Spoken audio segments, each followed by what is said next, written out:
Hi ನಮಸ್ತೆ ಎಲ್ಲರಿಗೂ ಜ್ಯೋತಿಷ್ಯ ಬೆಳಕು ಚಾನಲ್ಗೆ ಸ್ವಾಗತ ಸುಸ್ವಾಗತ. ಸ್ನೇಹಿತರೆ, ಎಲ್ಲರೂ ಹೇಗಿದ್ದೀರಾ? ಎಲ್ಲರೂ ಚೆನ್ನಾಗಿದ್ದೀರಾ ಅಂದ್ಕೊಂಡಿದ್ದೀನಿ. ಹೋಪ್ ನಾನು ಕೂಡ ತುಂಬಾ ಚೆನ್ನಾಗಿದ್ದೀನಿ. ಎಲ್ಲರೂ ಚೆನ್ನಾಗಿದ್ದೀರಾ ಅಂದ್ಕೊಂಡು ಭಾವಿಸ್ಕೊಂಡು ಇವತ್ತಿನ ಒಂದು ವಿಡಿಯೋನ ಶುರು ಮಾಡಿಬಿಡೋಣ.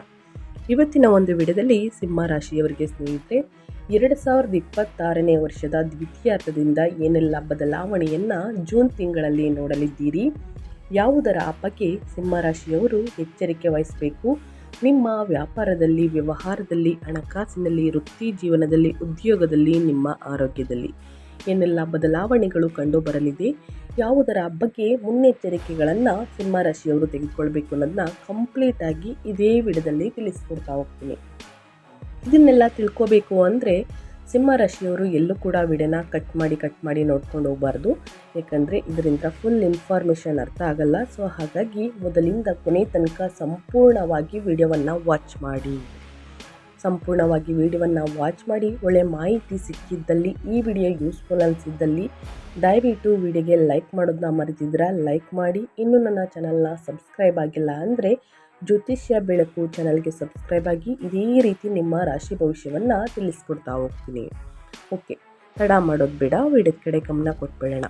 ಸಿಂಹ ರಾಶಿಯ ಮೇಲೆ ಗ್ರಹಗಳ ಪ್ರಭಾವ ಹೇಗಿರಲಿದೆ, ನಿಮ್ಮ ಉದ್ಯೋಗ, ಕುಟುಂಬ, ಆರೋಗ್ಯ, ವ್ಯಾಪಾರದಲ್ಲಿ ಏನೆಲ್ಲ ಬದಲಾವಣೆಗಳು ಆಗಲಿದೆ, ಯಾವುದರಲ್ಲಿ ಶುಭ, ಯಾವ ವಿಷಯದಲ್ಲಿ ಅಶುಭವಾಗಲಿದೆ, ಯಾವುದರ ಬಗ್ಗೆ ಎಚ್ಚರಿಕೆ ವಹಿಸಬೇಕು ಅನ್ನೋದನ್ನ ನೋಡ್ತಾ ಹೋಗೋಣ ಬನ್ನಿ.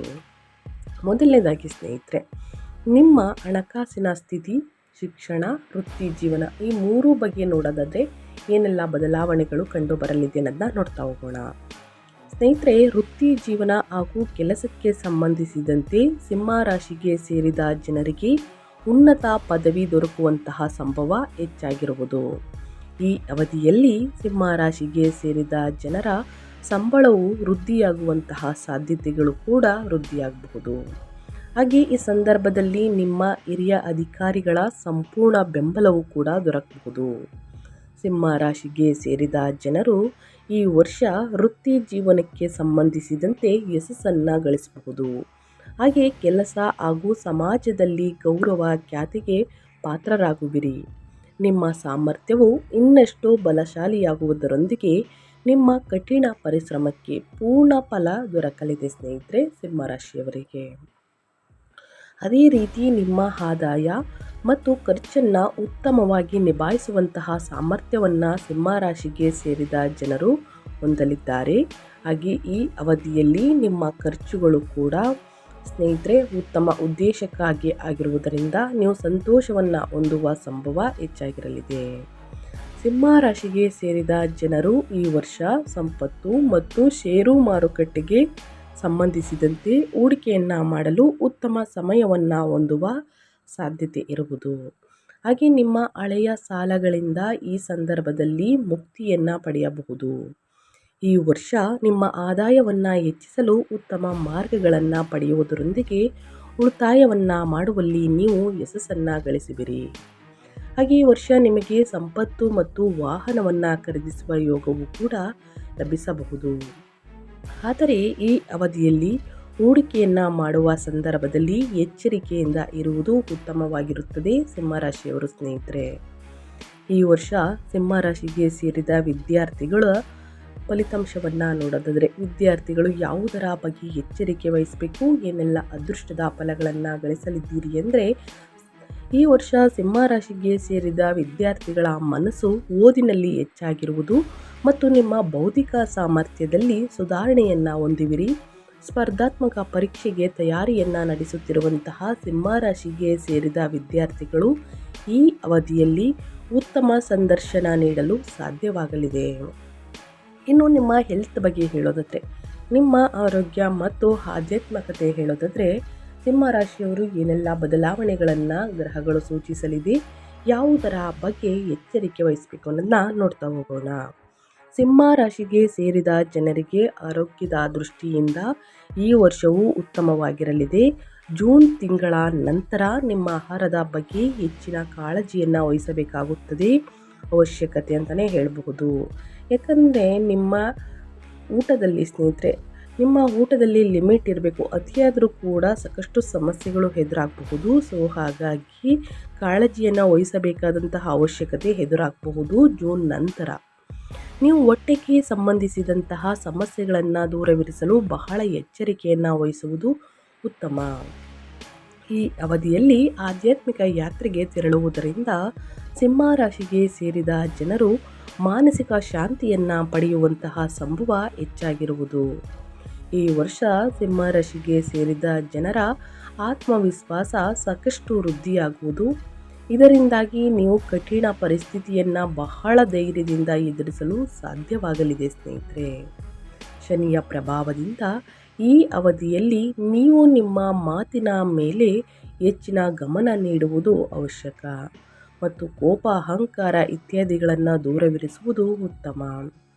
ಇಲ್ಲದಿದ್ದರೆ ಸಂಬಂಧದಲ್ಲಿ ಬಿರುಕು ಉಂಟಾಗುವಂತಹ ಸಂಭವವಿದೆ ಸ್ನೇಹಿತರೆ. ಸೊ ಹಾಗಾಗಿ ಕಷ್ಟಪಟ್ಟು ನೀವು ಶನಿಯ ಪ್ರಭಾವದಿಂದ ಸ್ನೇಹಿತರೆ ನಿಮ್ಮ ಆರೋಗ್ಯದ ಕಡೆ ಗಮನ ಕೊಡಬೇಕು. ಯಾಕಂದರೆ ಶನಿಯ ಪ್ರಭಾವ ನಿಮ್ಮ ಮೇಲೆ ಬೀಳುವುದರಿಂದ ಸಂಬಂಧಗಳಲ್ಲಿ ಬಿರುಕು ಮೂಡುವಂತಹ ಸಾಧ್ಯತೆ ಇದೆ. ಸೊ ಹಾಗಾಗಿ ಹೊಂದಾಣಿಕೆ ಅನ್ನೋದು ಬಹಳ ಮುಖ್ಯ. ಈ ಅವಧಿಯಲ್ಲಿ ಸಿಂಹ ರಾಶಿಗೆ ಸೇರಿದ ಜನರು ಧಾರ್ಮಿಕ ವಿಚಾರಗಳಿಗೆ ಸಂಬಂಧಿಸಿದಂತೆ ಹೆಚ್ಚಿನ ಆಸಕ್ತಿಯನ್ನು ಹೊಂದುವುದರೊಂದಿಗೆ ಧಾರ್ಮಿಕ ಯಾತ್ರೆಗೆ ಪ್ರಯಾಣಿಸುವ ಯೋಗವೂ ಕೂಡ ಲಭಿಸಬಹುದು. ಇನ್ನು ಅದೇ ರೀತಿ ನಿಮ್ಮ ಸಂಬಂಧಗಳ ಬಗ್ಗೆ ಹೇಳೋದಾದರೆ ಏನೆಲ್ಲ ಬದಲಾವಣೆಯನ್ನು ನೋಡಲಿದ್ದೀರಿ ಅಂದರೆ, ಸಿಂಹ ರಾಶಿಗೆ ಸೇರಿದ ಜನರ ಮನೆಯಲ್ಲಿ ಈ ವರ್ಷ ವಿವಾಹ ಅಥವಾ ಸಂತಾನ ಭಾಗ್ಯದ ಪ್ರಾಪ್ತಿಯಾಗುವುದರೊಂದಿಗೆ ಶುಭ ಕಾರ್ಯಕ್ರಮವು ನಡೆಯುವಂತಹ ಸಂಭವ ಹೆಚ್ಚಾಗಿರುವುದು. ಈ ಸಂದರ್ಭದಲ್ಲಿ ಮಕ್ಕಳಿಗೆ ಸ್ನೇಹಿತರೆ ಪರಿತಪ್ಪಿಸುತ್ತಿರುವಂತಹ ದಂಪತಿಗಳಿಗೆ ಈ ವರ್ಷ ಶುಭ ಸುದ್ದಿ ಲಭಿಸುವ ಯೋಗವು ಕೂಡ ದೊರಕುವಂತಹ ಸಂಭವ ಹೆಚ್ಚಾಗಿರಲಿದೆ. ಈ ವರ್ಷ ದ್ವಿತೀಯಾರ್ಧದಲ್ಲಿ ಸಿಂಹ ರಾಶಿಗೆ ಸೇರಿದ ಜನರು ತಮ್ಮ ಸಂಗಾತಿಯೊಂದಿಗೆ ಉತ್ತಮ ಸಂಬಂಧವನ್ನು ಹೊಂದುವುದರೊಂದಿಗೆ ನಿಮ್ಮ ಸಂಬಂಧವು ಕೂಡ ಇನ್ನಷ್ಟು ಬಲಗೊಳ್ಳಬಹುದು. ಹಾಗೆ ಮನೆಯಲ್ಲಿ ಸುಖ ಸಮೃದ್ಧಿ ಈ ವರ್ಷ ಸಾಕಷ್ಟು ಹೆಚ್ಚಾಗುವುದು, ಅದರಲ್ಲೂ ಜೂನ್ ತಿಂಗಳ ನಂತರ. ಒಟ್ಟಾರೆಯಾಗಿ ಹೇಳೋದಾದರೆ ಸ್ನೇಹಿತರೆ, ಸಿಂಹರಾಶಿಯವರು ಏನೆಲ್ಲ ಬದಲಾವಣೆಯನ್ನು ನೋಡಲಿದ್ದೀರಿ, ಯಾವುದರ ಬಗ್ಗೆ ಎಚ್ಚರಿಕೆ ವಹಿಸಬೇಕು ಅನ್ನೋದನ್ನ ಕಂಪ್ಲೀಟಾಗಿ ತಿಳಿಸ್ಕೊಟ್ಟಿದ್ದೀನಿ. ಏನೇ ಡೌಟ್ಸ್ ಇದ್ದರೂ ಕೂಡ ಕಮೆಂಟ್ ಮಾಡಿ.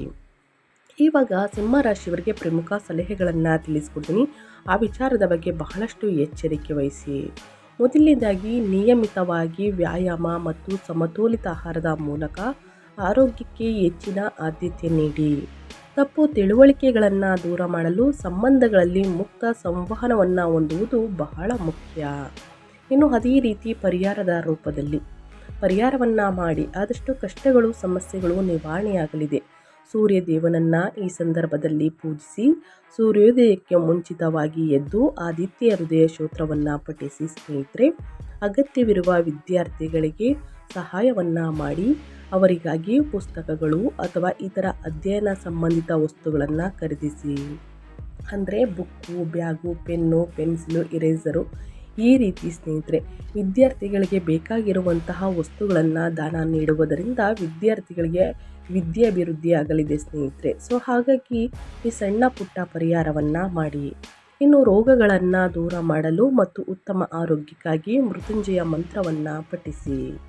ಇನ್ನು ವಿದ್ಯಾರ್ಥಿಗಳು ಏಕಾಗ್ರತೆ ಆಸಕ್ತಿ ಹೆಚ್ಚಾಗಲು ಅಧ್ಯಯನದ ಕಡೆ ಪ್ರತಿದಿನ ಹನುಮಾನ್ ಚಾಲಿಸವನ್ನು ಪಠಿಸುವುದರಿಂದಲೂ ಕೂಡ ಸಮಸ್ಯೆಗಳು ಕ್ರಮೇಣವಾಗಿ ನಿವಾರಣೆಯಾಗಲಿದೆ. ನಿಮ್ಮ ರಾಶಿಯ ಅಧಿಪತಿಯಾಗಿರುವಂತಹ ಸೂರ್ಯದೇವನಿಗೆ ಪ್ರತಿದಿನ ಸೂರ್ಯೋದಯಕ್ಕೆ ಮುಂಚೆ ಸ್ನೇಹಿತರೆ ಎದ್ದು ಸೂರ್ಯನಿಗೆ ಅಗ್ರವನ್ನು ನೀಡಿ ಆದಿತ್ಯ ಹೃದಯ ಸ್ತೋತ್ರವನ್ನು ಹೇಳುವುದರಿಂದ ಕಷ್ಟಗಳು ಸಮಸ್ಯೆಗಳು ಕ್ರಮೇಣವಾಗಿ ಕಡಿಮೆಯಾಗಲಿದೆ. ತಪ್ಪದೆ ಈ ಸಣ್ಣ ಪುಟ್ಟ ಪರಿಹಾರವನ್ನು ಸಿಂಹರಾಶಿಯವರು ಮಾಡಿ ಅಂತ ಹೇಳ್ತಾ ನನ್ನ ವಿಡಿಯೋವನ್ನು ಎಂಡ್ ಮಾಡ್ತಾ ಇದ್ದೀನಿ. ಈ ವಿಡಿಯೋದಲ್ಲಿ ಒಳ್ಳೆ ಮಾಹಿತಿ ಸಿಕ್ಕಿದ್ದಲ್ಲಿ ದಯವಿಟ್ಟು ವಿಡಿಯೋಗೆ ಲೈಕ್ ಮಾಡೋದನ್ನ ಮರೆತಿದ್ದೀರಾ, ಲೈಕ್ ಮಾಡಿ. ಇನ್ನೂ ನನ್ನ ಚಾನಲ್ನ ಸಬ್ಸ್ಕ್ರೈಬ್ ಆಗಿಲ್ಲ ಅಂದರೆ ದಯವಿಟ್ಟು ಸಬ್ಸ್ಕ್ರೈಬ್ ಆಗಿ. ಹೆಚ್ಚು ಹೆಚ್ಚು ಫ್ಯಾಮಿಲಿಗೆ ಫ್ರೆಂಡ್ಸ್ಗೆ ಈ ವಿಡಿಯೋನ ಶೇರ್ ಮಾಡಿ. ನಿಮ್ಮ ಕಡೆಯಿಂದ ಅವರ ಭವಿಷ್ಯವನ್ನು ಅವರು ಕೂಡ ತಿಳ್ಕೊಂಡಂಗಾಗುತ್ತೆ. ಯಾರೆಲ್ಲ ಸಬ್ಸ್ಕ್ರೈಬ್ ಮಾಡಿಕೊಂಡು ಪ್ರತಿನಿತ್ಯ ವಿಡಿಯೋ ವಾಚ್ ಮಾಡ್ತಿದ್ದೀರಾ ಅಂಥವರಿಗೆ ಥ್ಯಾಂಕ್ ಯು ಸೋ ಮಚ್ ಅಂತ ಹೇಳ್ತಾ ನಿಮಗೂ ಮತ್ತು ನಿಮ್ಮ ಕುಟುಂಬಕ್ಕೆ ತುಂಬಾ ಒಳ್ಳೆಯದಾಗಲಿ. ಮತ್ತೊಂದು ವಿಡಿಯೋ ಜೊತೆ ಮತ್ತೊಂದು ಹೊಸ ಭವಿಷ್ಯದಲ್ಲಿ ಸಿಗ್ತೀನಿ. Thank you for watching.